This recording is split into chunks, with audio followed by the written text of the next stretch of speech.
La historia nos muestra que los mitos y las creencias en las distintas sociedades han sido administrados por los sectores dominantes de cada una de ellas y han servido para garantizar el poder de esos sectores y manipular las voluntades del conjunto. Dudar de San Martín en Argentina es como insultar a Messi. El héroe es defendido aún por los que poco saben de él. Atacarlo es como atacar a la patria. Este hecho me recuerda mucho a un capítulo de Los Simpsons que se llama Lisa la Iconoclasta, donde Lisa pretende descubrir la verdad sobre el fundador de su ciudad, que al parecer era un pirata o un bandido, pero nadie le cree o no quiere creer. Es la confesión secreta de Jeremías. Demuestra que era un fraude.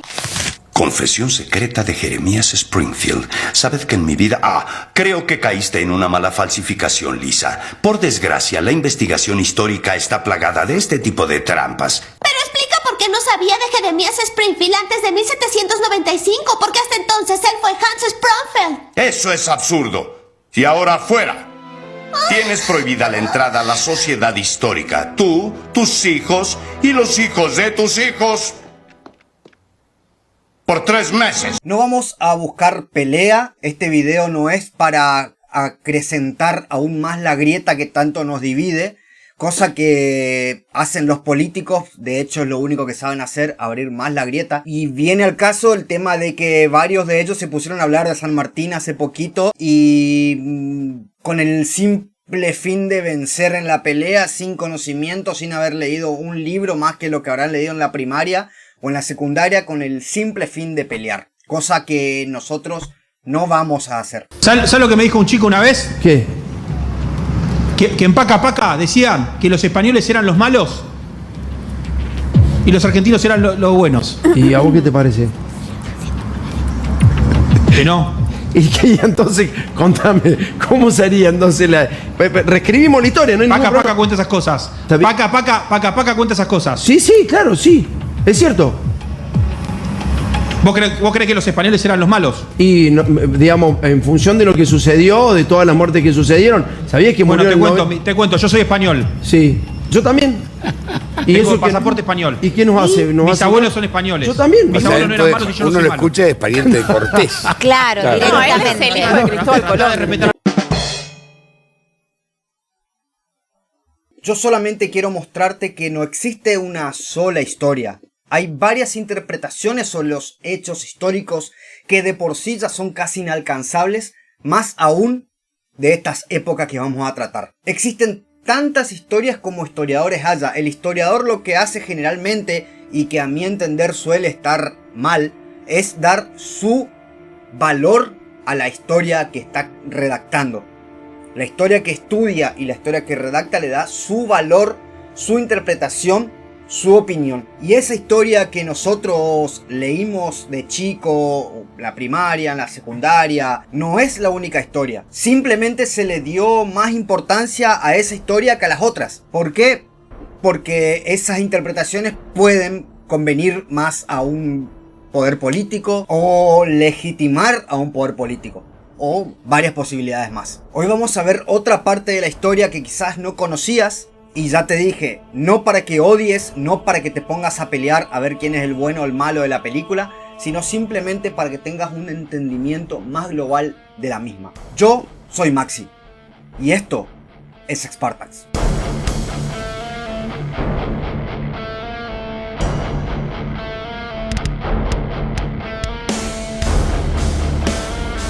La historia oficial. Existe la mal llamada historia oficial, la que se utiliza en los colegios y la que, para los que no prestan mucha atención a esta ciencia, adquiere carácter definitivo e indiscutible.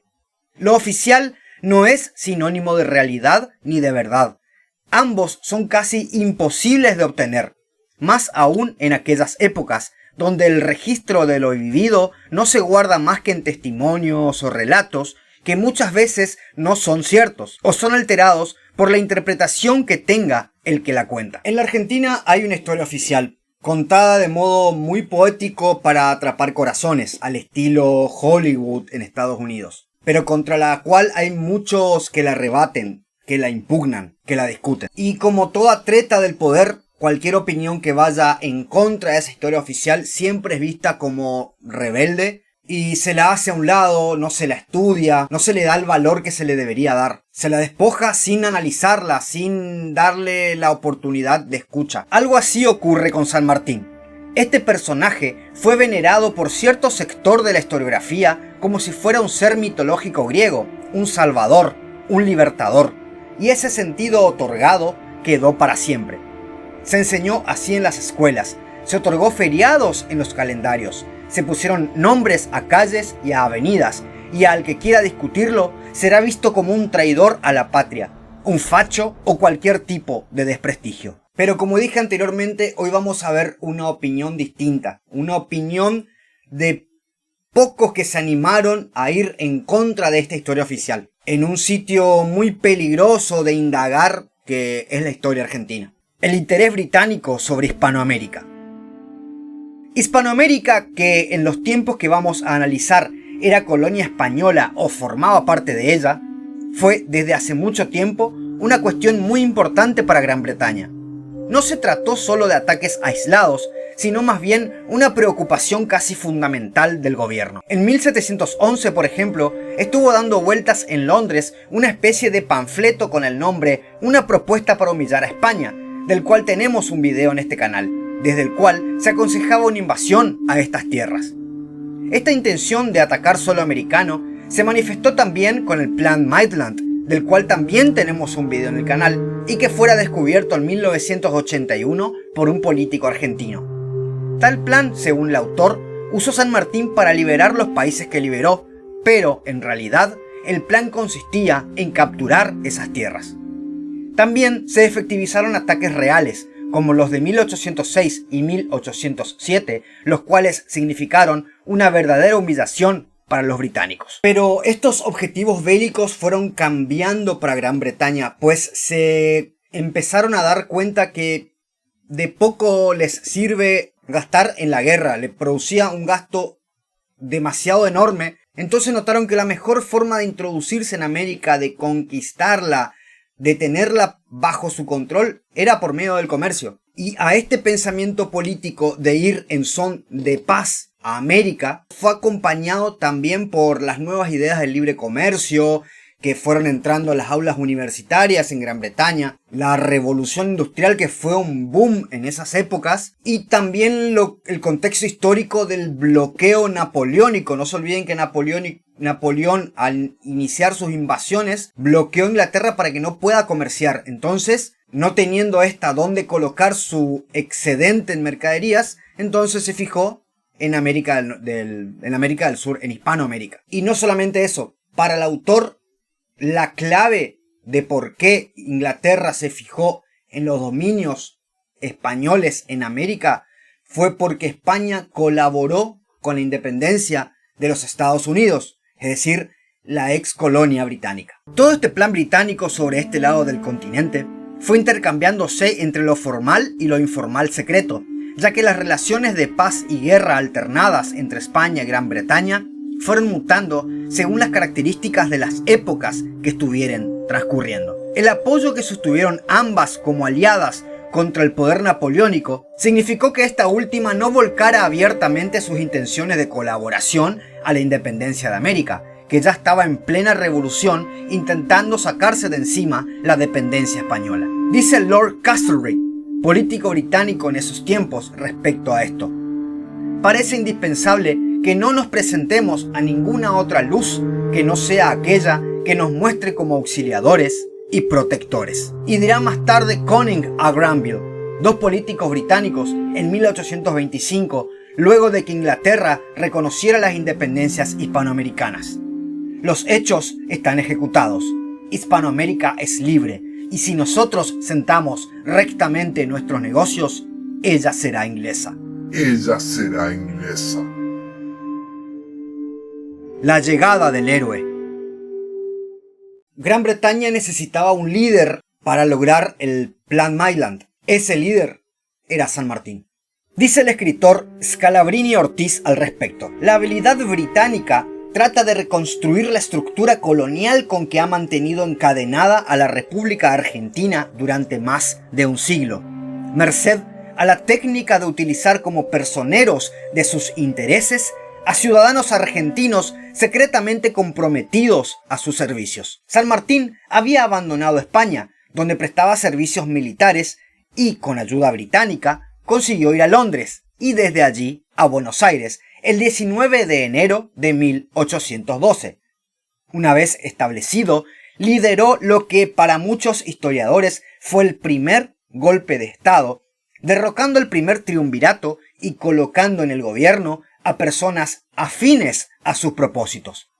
Desde ese momento inició su campaña libertadora. Para Calabrese, San Martín, con la independencia de las diferentes naciones, se encargó de dividir lo que podría haber sido un gran estado, porque con esta división favorecería la dominación por Gran Bretaña. Es la representación del viejo adagio: divide y vencerás. Como ejemplo de esta oculta intención, menciona las diferentes desobediencias al gobierno por parte del Libertador, la renuncia que hace del Ejército del Norte en 1814, la utilización de bandera chilena en vez de la de las Provincias Unidas, el abandono que hizo de las provincias del Alto Perú, el cruce de la cordillera con bandera propia y no la nacional, entre otras. El autor rechaza la idea de algunos historiadores de que San Martín seguía planes masónicos, aunque no discute su pertenencia a la masonería y la influencia que ésta tuvo en las independencias de América.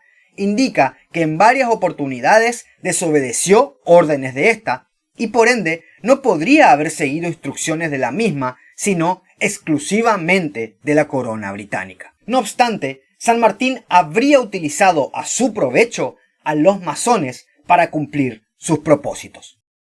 También rechaza la idea de que San Martín se puso a favor de los liberales en contra de los absolutistas, corriente histórica esta que tiene muchos adeptos. Para el autor, San Martín era monárquico y antidemocrático, partidario de gobiernos fuertes y concentrados. Para reforzar sus pensamientos, cita nada más y nada menos que a Juan Bautista Alberdi, quien alguna vez escribió lo siguiente: en 1812, 2 años después de que estalló la Revolución de Mayo de 1810 en el Río de la Plata, San Martín siguió la idea que le inspiró, no el amor al suelo de origen, sino el consejo de un general inglés, de los que deseaban la emancipación de Sudamérica para las necesidades del comercio británico. Analiza el autor también varios escritos de militares británicos que estuvieron relacionados con las batallas por la independencia en Hispanoamérica, y en varias encuentra manifestaciones de los mismos que parecerían demostrar que San Martín seguía órdenes de la corona británica. Asimismo, afirma que San Martín no solo se rodeó de militares, agentes y espías, sino también de funcionarios británicos. Dice Calabrese: era un agente inglés, jamás estuvo subordinado a Buenos Aires, salvo en aquellos momentos en que le era indispensable para concretar sus planes. Conclusiones. Bueno, conclusiones. Acá se viene... Yo creo que tenemos un error las personas, la mayoría de las personas, y que es pensar que la historia es una película de Marvel donde hay buenos y hay malos, y nada más lejano a la realidad misma. Ni hablar de los historiadores que se abusan de ello para vender libros, porque ellos saben que la cosa no es así. No existe un héroe o villano, un malo, un bueno, un Robin, un Batman, un Guasón. Ellos lo saben y lo comprenden muy bien, pero ese incentivo a crear ídolos, a crear héroes, es lo que justamente vende. Nadie va a comprar una historia en búsqueda de la verdad o una historia objetiva.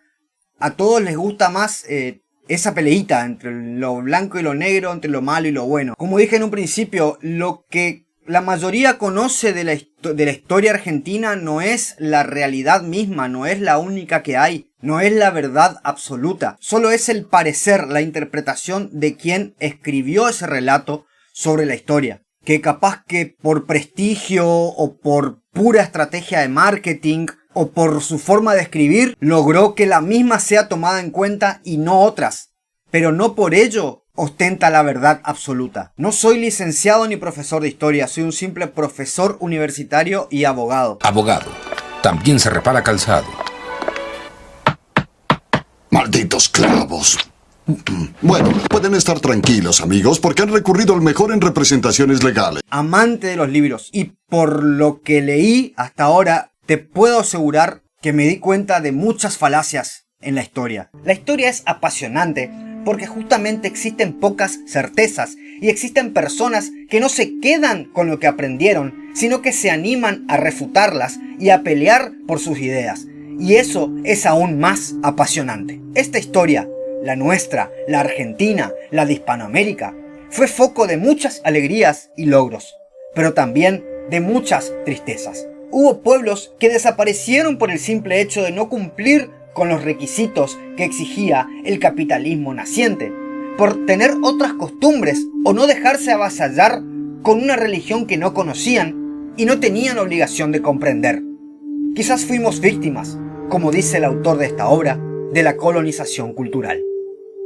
Dice Calabrese al respecto: por eso sostenemos que la mayor colonización cultural que hemos padecido proviene de esta historia oficial, de la retórica, que creó desde la escuela primaria modelos para el consumo de un argentino típico que cuando llega a adulto no puede responder a sus dudas al pensar sobre la veracidad de lo que le han enseñado. Para este autor, San Martín nunca sintió como su patria a este lado del globo, solo residió un corto tiempo aquí, traicionando a su verdadera patria, es decir, España, para cumplir un plan que beneficiaba a Gran Bretaña, el Plan Maitland.